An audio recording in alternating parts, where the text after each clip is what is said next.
things. So 100%. What are the other things your other reasons for voting for Harris rather than him? Probably the next on the list is his assault of E. Jean Carroll. That's pretty big. That's a pretty big deal. That's not a very forgivable act. His what? His assault on E. Jean Carroll. He was liable for defaming her for his sexual assault on her in a dressing room. When did this occur? I'm not familiar with this. You have to catch me up on this. I'm not very knowledgeable myself, but he was held criminally liable for defaming her. So he was criminally liable for sexual assault. When did he sexually assault her? Oh, years ago, many years ago. I don't know. Is there any evidence that he did there's that? audio clip of him discussing the event, actually. There is. So okay. Yeah. So is there any evidence of him sexually assaulting her? You said there's an audio clip of him discussing it. Yeah, of him discussing the exchange he had with her. And he says I sexually assaulted her.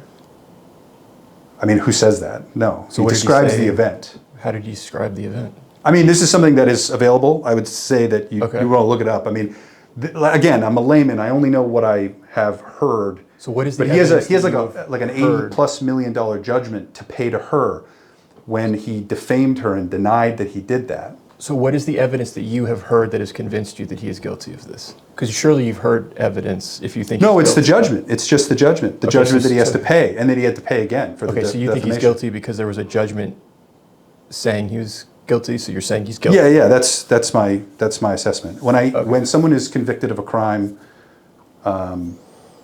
unless there is overwhelming evidence to the contrary, it's difficult not to believe. I mean, so you don't go with innocent until proven guilty. You go with unless there's overwhelming no, I do evidence go with of innocent until proven guilty. You are guilty. I go with innocent until proven guilty, but there was a guilty verdict rendered, so guilty until guilty. There was a guilty verdict rendered that Trump sexually assaulted someone. No, that he was criminally So he was liable. guilty of libel, not sexual assault.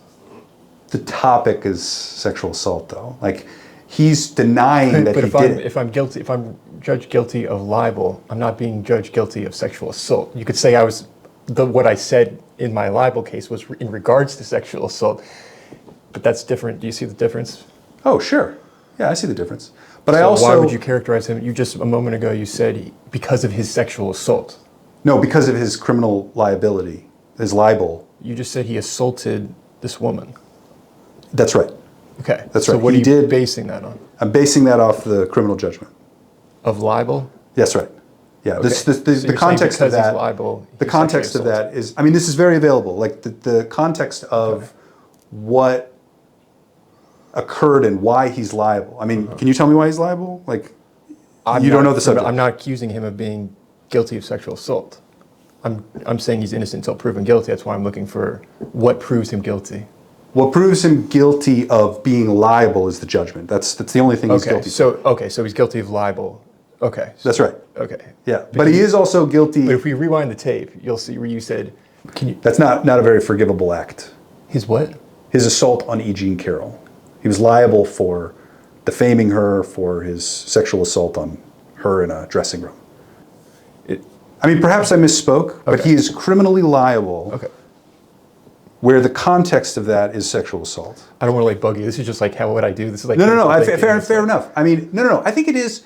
No. Good on you for making sure that we're being accurate with the things that we're talking about. I mean, isn't this one of the bigger challenges that we experience when we have conversations? Is that our minds make connections to things that are hard to parse out.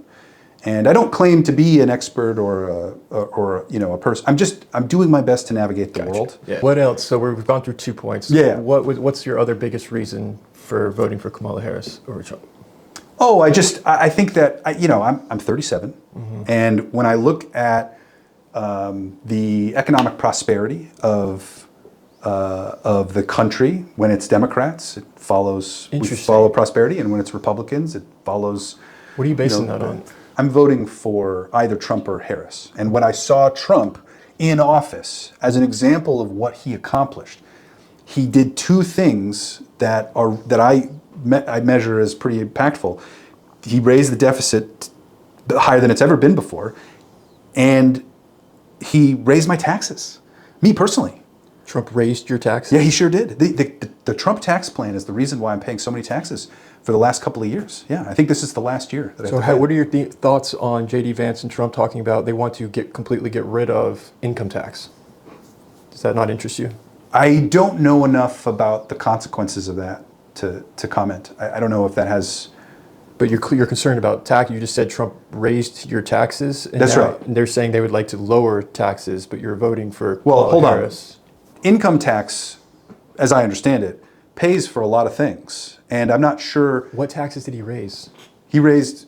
Your income tax? I suppose my income tax, yeah. I'm not sure that that's accurate. I'll be honest. Well, I don't I'm know not if that's the direct funder. Maybe there are other I'm sources. not sure he raised income tax on your income bracket. Because I imagine we're in the same income bracket. I don't think that's necessarily true. I'd have to verify that. Do you have anything to verify that?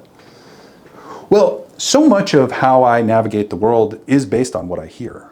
I mean, I'm not going to sugarcoat that. Like, I feel like it's a little disingenuous for the everyday person to say anything different. Mm-hmm. I mean, we hear things, and does it stand the test of your personal experience, or does it hold up to scrutiny? I think there's a reasonable amount of things that come at us where you're making some pretty healthy assumptions, or even often unhealthy assumptions. I think that's fair.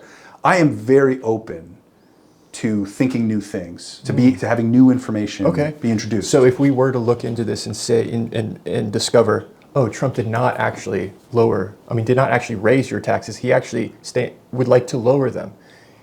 If we were to dig into this and realize, that would change my mind on sexually assault this woman. Okay, he said some things. He's guilty of libel. That's it. What was the first? If you were to dig into the election thing and you were to say, okay, he believes there were shenanigans. Okay, but he stepped down from power. Okay, if we were to get rid of all that stuff, you would change your mind. There mind? really aren't any obstacles in my way for. You would vote for Trump? Well, I am not a big fan of Harris. I mean, I'm like there's just the stuff that you can't really criticize because you got two choices, and when you and in the same way that CNN or whoever can ask questions or constantly talk about someone in a negative light, if I call to question, the decisions. I mean, it's a binary choice, unfortunately. So, but yeah, if all those things were to be satisfied, but the challenge there is that his denial of the election is, it's 4 years. Yeah, I get that. You're not going to really be able to. That's a tough one to get over. But let's just, so with the tax thing though, but if you were to look into the tax, because that's important to you, if you were to look into that was actually false, that would change your mind? Oh yeah.